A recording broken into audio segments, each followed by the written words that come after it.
This is a picture of a Lonesome Warrior. It was a photograph, and my friend Chris Brown, who's a real serious warrior, special forces type, took the photograph and then painted it. And then another great Marine warrior named Dennis O'Brien bought the picture from him and had it framed for me, and they gave it to me as a gift. And I just wanted to do this and say thank you for your support and your help. Now let's get started with my May Queen.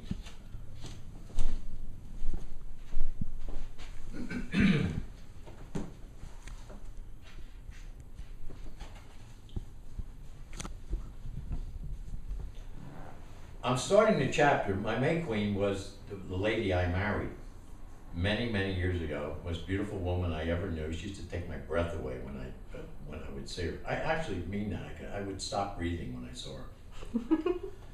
But I have to lead into it. It's about me going to college. So here's a summary of my intellectual years at Bloomsburg State Teachers College, right straight out of the annual yearbook. It's the easiest way to tell you an official overview of who I was during my time there. 1962 yearbook entry, Thomas L. Little, B.S., that's Bachelor of Science in Education, from Philadelphia, Pennsylvania, majoring in social studies and English. And it listed underneath all the different activities. I was a freshman class advisor, customs committee, I don't even remember what that is, president of the Daymen's Association. Remember, us veterans were all older and most of them were commuters. But I was on campus, so they made me the president because I knew what was going on. Men's Residence Council, member of Bloomsburg Players, Veterans Club Commander, Varsity Club Freshman Letter for football, plus 3 varsity letters for swimming. I was also the coach and the captain of the college swimming team because nobody else could coach. I was a judo club instructor for the town and for all the students, or all the teachers' kids, wrestling tournament, freshman talent show director, and a winner of the Time Magazine Battle of the Classes contest. This was probably one of the funniest stories I ever did. I don't even know if I wrote it. I worked nights for 3 years as a bartender at Hess's Tavern, affectionately known by the entire Bloomsburg community of townies, students, and college staff as the Little Red Schoolhouse. It was located right at the bottom of the hill from the college administration building on Main Street, and the only really big bar in town.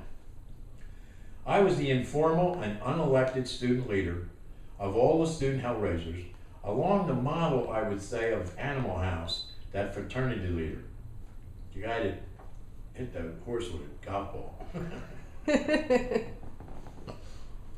I spent summers as a lifeguard at Ocean City, New Jersey, working on 14th Street, where it was the college crowd from all over the East Coast gathered for fun in the sun. I served 3 years teaching judo classes to both the college faculty and local townie kids, along with regular formal judo demonstrations off campus for the United States Marine Corps local recruiter.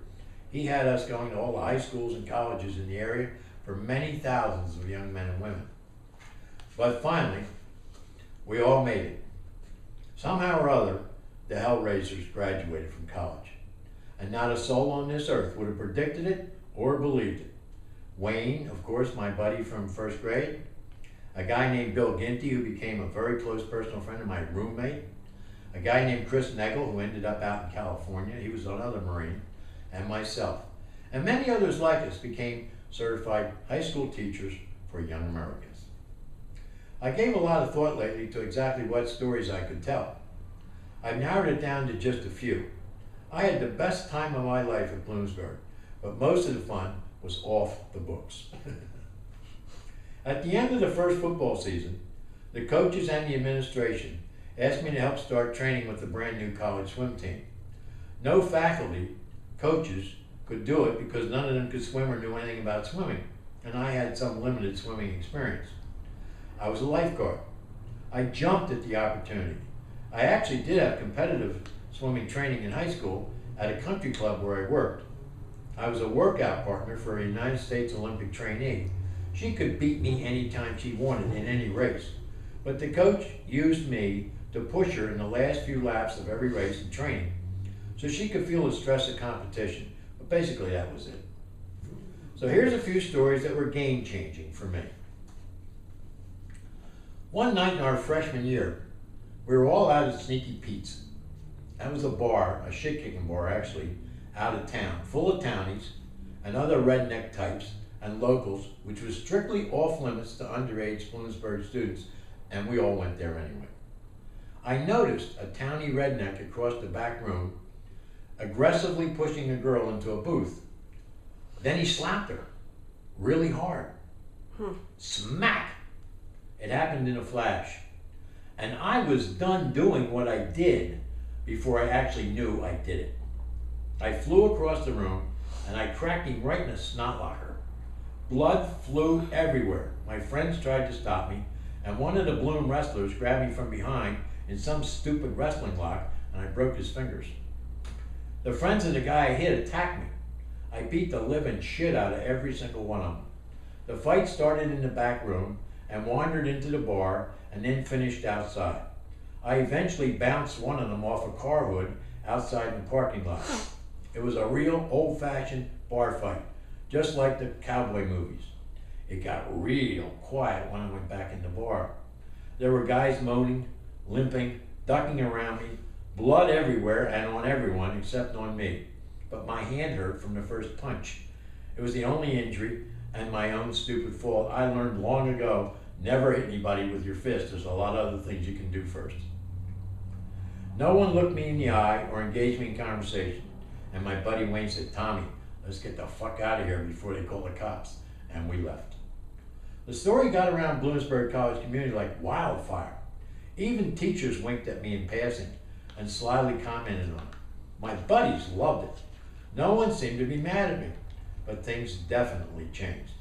I was asked by the wrestling coach to train with the Bloom wrestling team. I played shy and dumb about the bar fight, but truthfully, I was glad it finally happened. I finally had a legitimate reason to blow off steam, and for a righteous reason. Now, they all had a realistic idea about what Deadly Marines were all about and how we can keep it all under control until somebody actually pisses us off. I avoid physical conflict, especially in any public forum.